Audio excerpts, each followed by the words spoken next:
welcome to the video. Yeah, it looks like Trump did something pretty cool. He did something pretty cool. Yeah, I haven't really remembered anything like this happening since I was younger back in the early aughts. And that's pretty cool. That's pretty cool. And every single, person being like, oh no, the poor dictator, the poor terrorist communism supporting dictator. Oh no, my poor dick. Shut up. You know what I mean? Like, what the fuck? It's a dictator. Why are we fucking crying over a dictator? Like, what? Like, why are you? Huh? Why are you doing that? Why are you crying over spilled milk? That's what this is. Spilled milk. He knew what he was up to. He knew what he was doing, and he could have stopped at any point. That dude had free will, just like us. And guess what? He chose to be in a cartel, or not be in, run a cartel, one of the biggest. And then, not only that, but ship drugs over here and the like, and this and the that and the other and the what and the who and the where, and my goodness. Like, this guy did so much to fuck over our country. I'm glad he's gone, dude. I'm glad he's gone. Don't worry about what you just heard. That's just my notes falling, I guess. So I guess we're free balling now. But still, like, what in the hell? Like, like, no one likes dictators. Like, look at the Venezuelans. Like, Venezuelans here in the United States, over there in Venezuela itself, and other places where they migrated to. They're all cheering, hooping and hollering about how Maduro got captured in less than, like, dude, I don't know what the time frame of it was, like, but it had to be something like 3, maybe 2 hours tops. This isn't even a war, like everybody's saying. Everybody's like, oh yeah, it's a war, we're going to war like Iraq. It is nothing like Iraq. Why? Because we went in, took one person without taking a single casualty. We went in and, basically hurt no one besides maybe Maduro himself. And that dude doesn't really get any sympathy for me, so, wham wham boo boo, he got a little scuffled up, getting scooped up by our, special ops, and I don't really care about that. And his wife?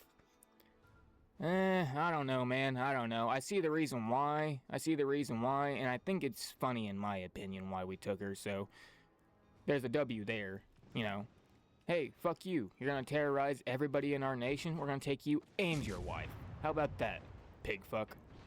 But, it's whatever. We just gotta keep pushing. The more we do, the more people will open their eyes and see, oh wow, just doing shit instead of, standing around complaining about our problems 24/7 actually does something. AKA, whenever you discuss a problem, then figure out a solution to that problem, you go out and try to enact that solution. You don't sit there and then just try to reiterate on the solution over and over and over again until you come up with a different idea entirely, and then you go forth with that one. Maybe that's what's going on, maybe it's not, but that's how it looks and appears to me.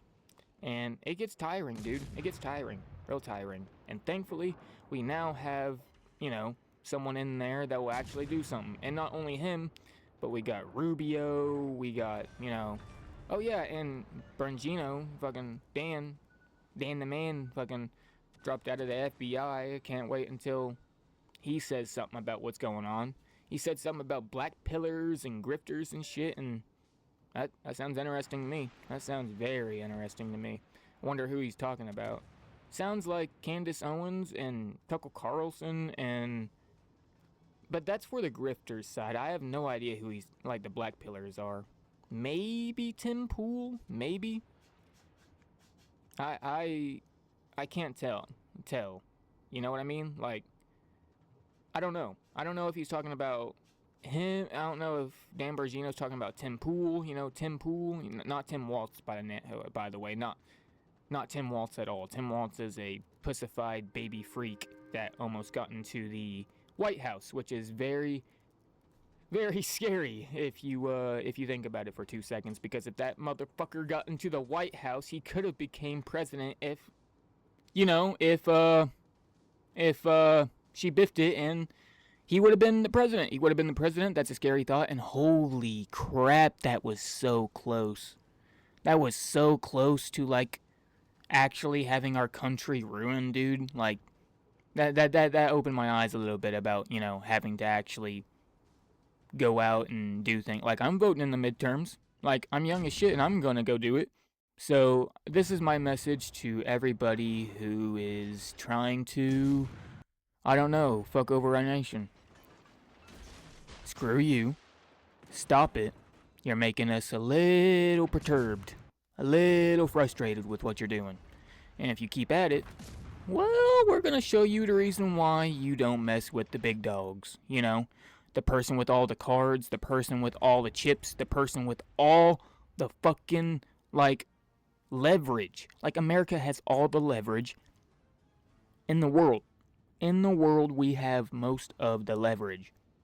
And what do people want to do? They keep wanting to fucking mess with us. And it's getting annoying, dude. It's getting really fucking annoying. Why is it getting really annoying? I don't know. Probably because I'm a 24, 25-year-old dude who sees, I don't know, drugs, gangs, just people in general that should be getting in trouble, not getting in trouble. And I'm tired of it. That's something that's going on inside our country, and what's going on outside of it is people taking advantage of that. And it's getting not annoying at this point, but infuriating. That's the reason why I support Trump and getting Maduro's dumb ass out of here. That's the reason why I supported him nuking, that's a little over-exaggerative, but bombing those stupid little drug boats trying to come into our nation, locking down our border, capturing Maduro. Like, dude, if he captured Maduro, any third world shithole that wants to mess with us, we could just go take their leaders. We could go take all their leaders and say, fuck you. That's what we could do. That's how powerful we are. We've always been this powerful. We just had pussified retards who never, and I mean never, wanted to use that power against their communist little butt buddies and their terrorist little butt buddies overseas. And I'm so glad that we're finally giving the middle finger to all these just assholes. You know what I mean? It's great. It's great.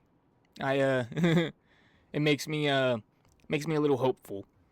But at the same time, there's still a lot of work to do, so we gotta get after it.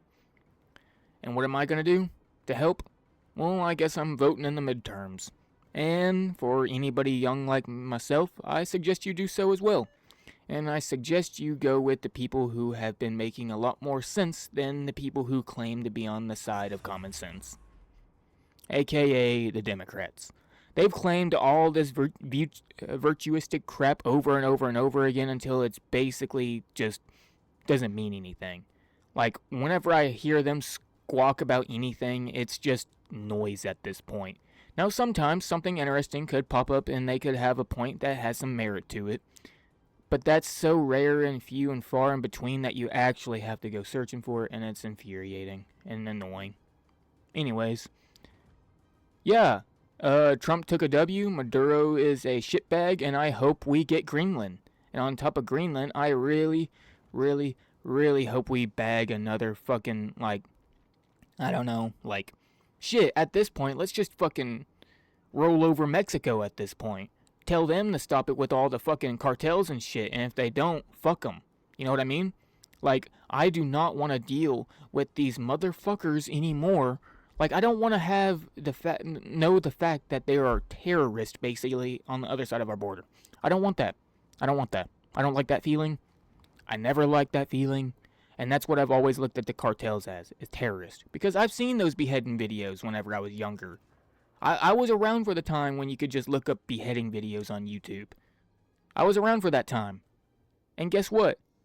That's the reason why I'll never go to Mexico and the reason why I'll never go anywhere else ever again now.